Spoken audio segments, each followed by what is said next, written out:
Good afternoon. Welcome back to the channel. This video is not financial advice. I'm not a financial advisor. Do your own research, make your own decisions. All right, guys, welcome back. So I thought my days of doing impromptu videos in times of great uncertainty to be a voice of reason, I thought those days were over, but apparently they're not. So returning to duty once again to cover the Motoko token situation. And this is not going to be about the Motoko Ghost NFTs, the ultra rares. I'm not going to be doing any more videos about that. I might buy one, probably will in the future at some point, but I'm not going to be covering it on the channel, doing videos or anything anymore. And this is exclusively about the Motoko token itself. So if this does not apply to you or you are not interested in following this situation, perfectly fine. And I hope you have a great rest of your day. So I need to clarify my general position on a lot of different things. Even though I've said this in prior videos, it's worth repeating because oftentimes people don't listen. So I made my entire bet about the NFTs themselves, more specifically the ultra rares. So I made an NFT bet, an ICP bet, a Poke Studios bet, dfinity bet, on-chain NFTs, rarity scarcity bet. Like that's the bet that I made. All right. Because I know that, well, I fully believe, and I could be wrong about this, but I doubt it, that there's going to be a pivot to more so of an on-chain type of a design in Web3. And on-chain NFTs haven't become a big thing yet. And this is the blue chip NFT for ICP that was airdropped by dfinity, the first NFT airdrop by dfinity. And there's only 50 of these things, and I hold 6 of them. So for those reasons, I love my bet.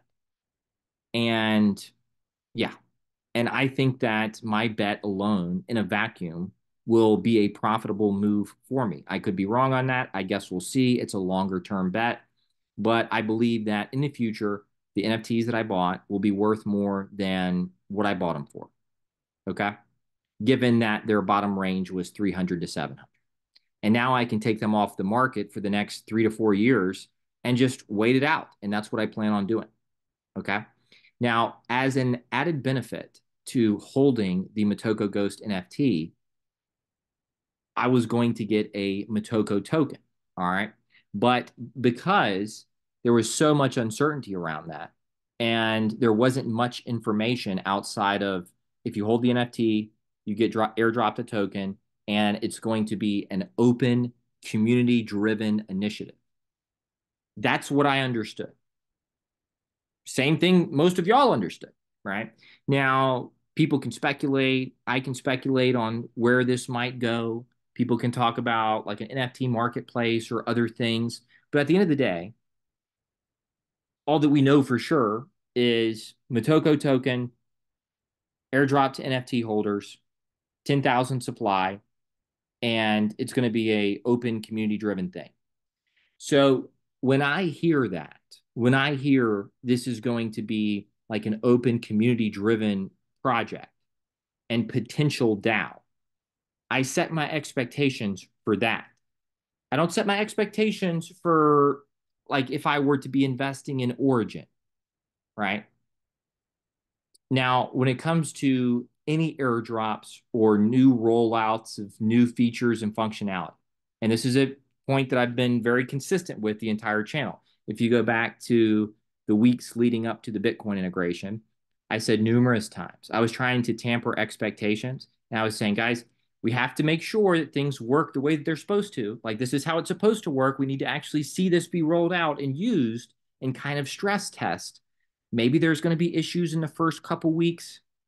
For those of y'all who've been around for a while, you know I say things like this with technical matters when new things are coming out. And the reason for that is because I've worked in the software world for almost 5 years. I don't anymore. I moved into insurance, but I know that technology and especially software doesn't always work 100% correctly. So knowing that the airdrop was, and see, you didn't hear me talking a whole lot about the token and the airdrop, right?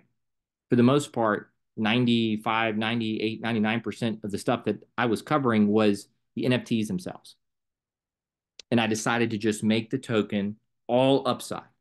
And I can speculate and say, like I did yesterday, if if this thing survives, assuming the Motoko token survives, if it hits X valuation, it could pay for my entire NFT collection, which it could. It could also not do that, right? But the fact that that's even a possibility just makes this situation that much better for me personally, okay? Because I don't technically need it to do that because I believe my NFT bet's going to pay off itself. But just the fact that that's even a possibility is, for me, a great thing, okay? Irrespective of what happens with it. So, but there are many people. Now, the reason I set this up this way is because there are many people who made their bet about the Motoko token itself. They bought more NFTs to get more Motoko tokens, which is perfectly fine. That's not the bet that I made, though.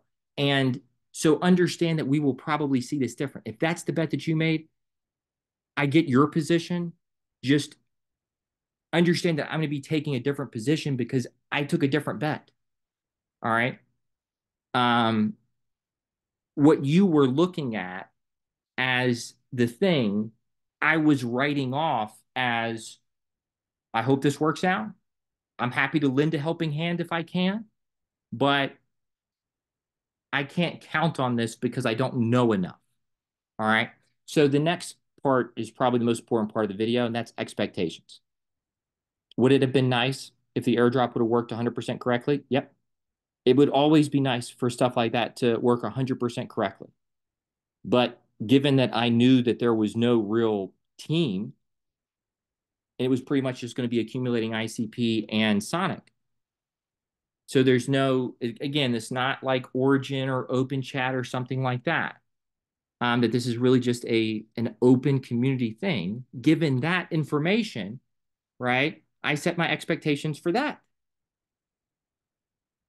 So it just kind of seems like some people are expecting like a CEO to get on Twitter and to do an in-depth, question and answer type thing, right? So, but I do understand why there are concerns given the issues with the airdrop. Some people got more than what they were supposed to. Some people still haven't gotten theirs, right? And so I do understand that part of it. And I think that concerns about that are valid. I think that it's worthwhile considering your communication. And there's numerous different ways to communicate the same point, right? And yeah, you don't see me. I haven't gotten my tokens yet. I'm not worried. Maybe I should be, but I'm not. I think it will get worked out. I hope it gets worked out. Maybe it does. Maybe it doesn't. But that's my general position. Again, because I didn't make that the core part of my bet. I just wrote it off as upside. And so what I would say is that given what we were told about the Motoko token, just being an open community-driven initiative, I think it's worthwhile for people to like take a step back and ask yourself, did I set my expectations for what I was told this would be? Or did I set my expectations way up here for something that I was told was an open community driven initiative?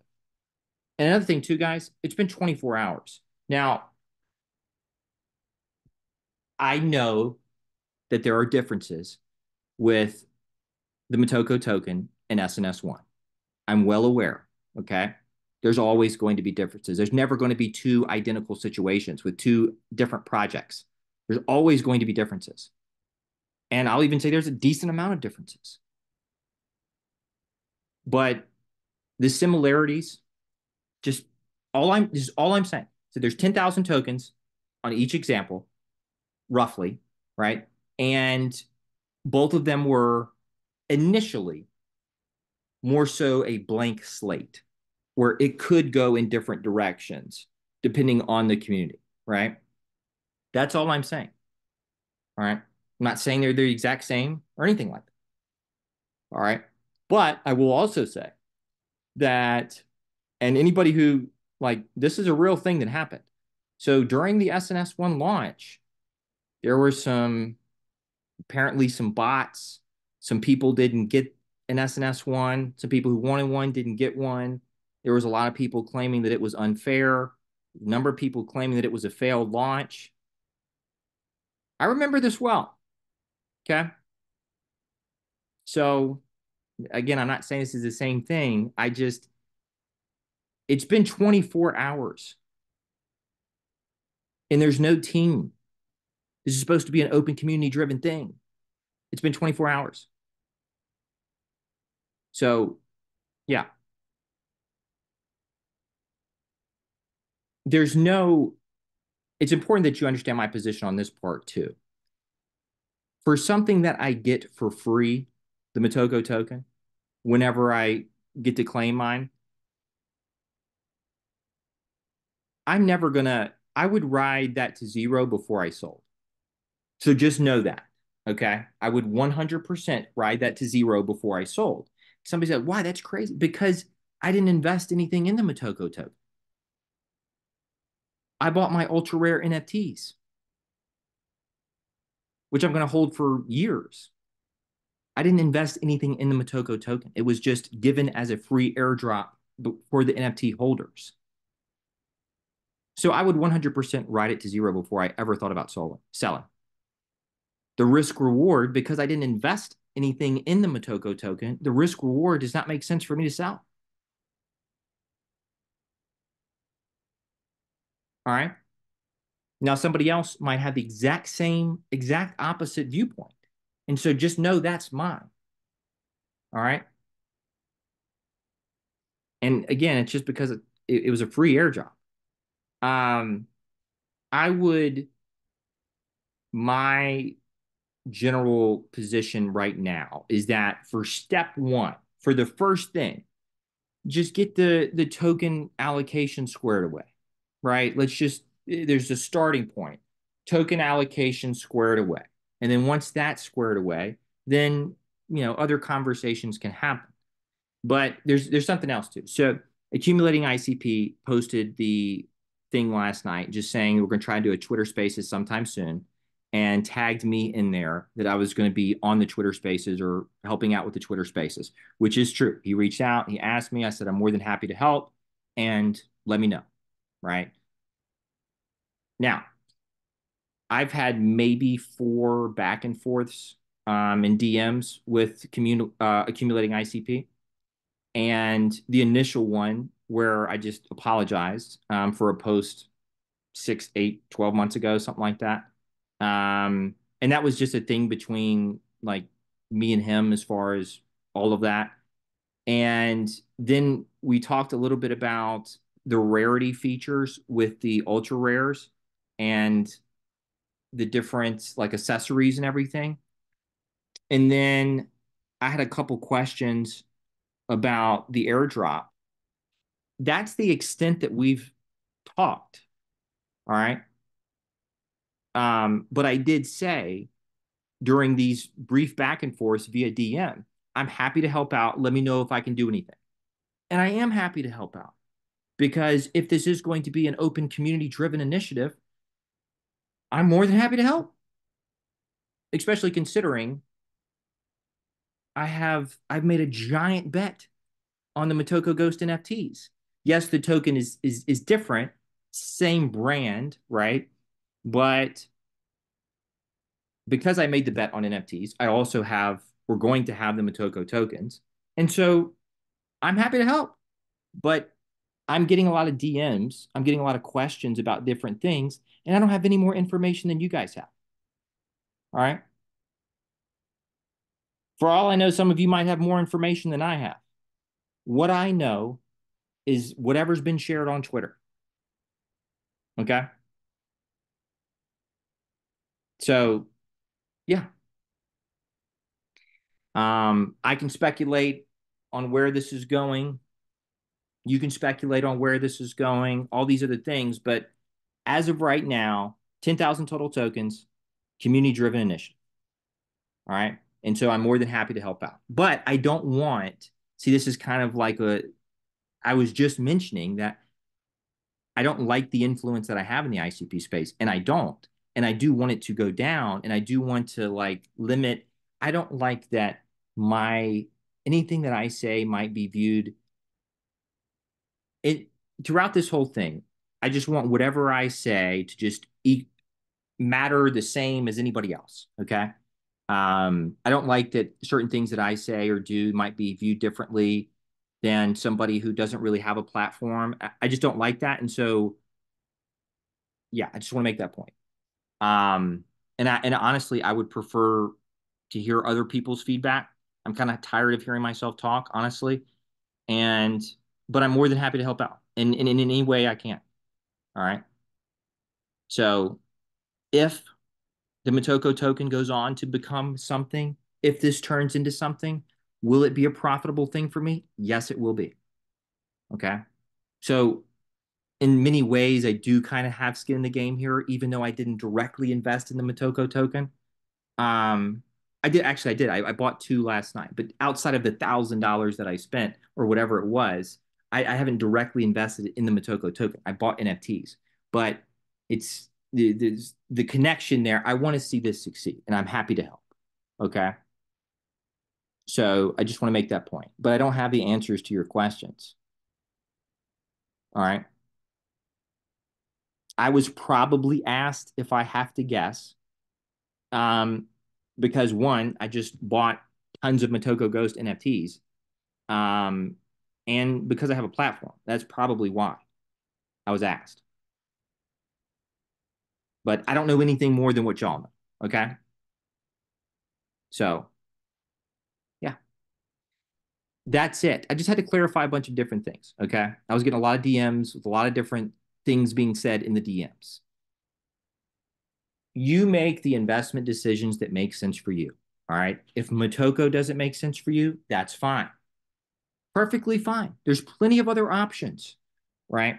In the ICP space, there's plenty of other options with other projects.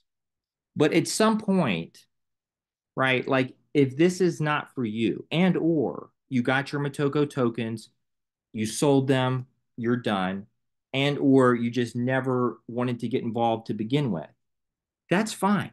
There's no issues. Go find the thing you are bullish on, okay?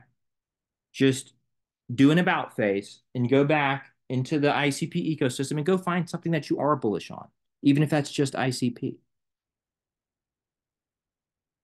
But for the rest of us who are going to try to move this conversation forward and who do actually have skin in the game at this point, it's it's just noise coming from the other crowd. It's just all noise.